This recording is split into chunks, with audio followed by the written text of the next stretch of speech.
आइले हो राजा एको पल छोड़े नहीं धैले रहे पाजा। 2 साल दुबई से आइले हो राजा एको पल छोड़े नहीं धैले रहे पाजा। याद आवे पिया कैसे जिया होना,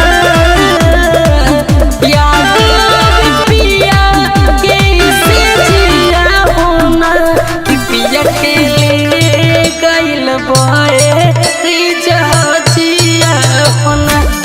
पिया के ले गइल बोए रिजाचिया होना।